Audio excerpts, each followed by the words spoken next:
Pesan Padre Pio hari ini 29 September. Jangan khawatir jika kamu telah menghabiskan waktuku, karena waktu yang terbaik ialah waktu yang digunakan untuk pengurusan jiwa. Dan aku tidak tahu bagaimana aku harus berterima kasih kepada Bapa Surgawi kita ketika Dia memberiku beberapa jiwa yang dapat kubantu dengan berbagai cara.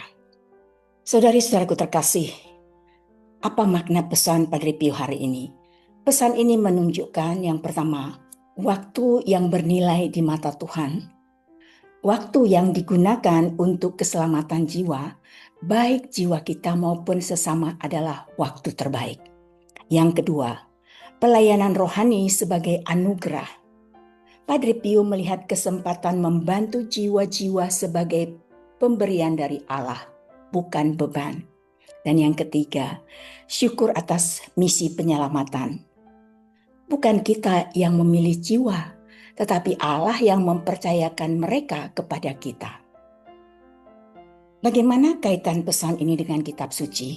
Bisa kita lihat di dalam Daniel 12 ayat 3. Orang-orang bijaksana akan bercahaya seperti cahaya cakrawala, dan yang telah menuntun banyak orang kepada kebenaran seperti bintang-bintang, tetap untuk selama-lamanya. Di dalam 1 Tesalonika 2 ayat 19-20. Sebab siapakah harapan, sukacita, dan mahkota kemegahan kami di hadapan Tuhan kita Yesus pada waktu kedatangannya, kalau bukan kamu? Sungguh, kamulah kemuliaan kami dan sukacita kami. Di dalam Matius 16 ayat 26, apa gunanya seorang memperoleh seluruh dunia tetapi kehilangan nyawanya? Dan apakah yang dapat diberikannya sebagai ganti nyawanya? Di dalam Galatia 6 ayat 2, bertolong-tolonglah menanggung bebanmu, demikianlah kamu memenuhi hukum Kristus.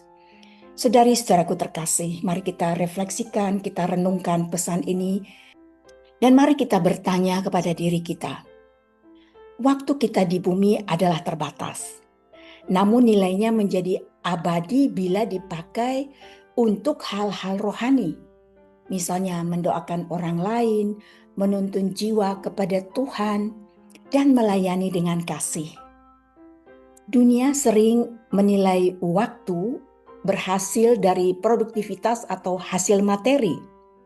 Tetapi dalam terang iman, waktu terbaik adalah waktu yang dipakai untuk mendekatkan diri dan sesama pada Allah.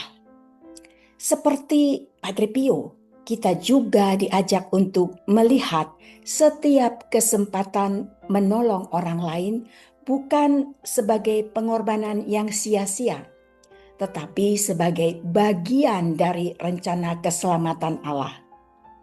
Bahkan sekedar mendengar, mendoakan, atau memberi penghiburan bisa menjadi sarana rahmat. Semoga pesan Padre Pio hari ini menginspirasi kita semua. Mari kita bersatu dalam doa. Dalam nama Bapa dan Putra dan Roh Kudus. Amin.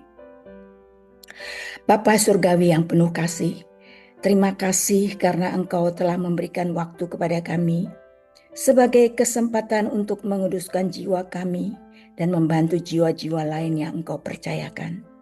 Jangan biarkan kami menyia-nyiakan waktu dengan hal yang sia-sia, melainkan ajarlah kami memakainya demi kasih kepadamu dan sesama. Semoga setiap perbuatan kecil kami menjadi sarana penghiburan, penguatan, dan jalan keselamatan bagi banyak orang. Kami serahkan seluruh waktu hidup kami ke dalam tangan-Mu, dalam Kristus Tuhan kami. Amin. Dalam nama Bapa dan Putra dan Roh Kudus. Amin.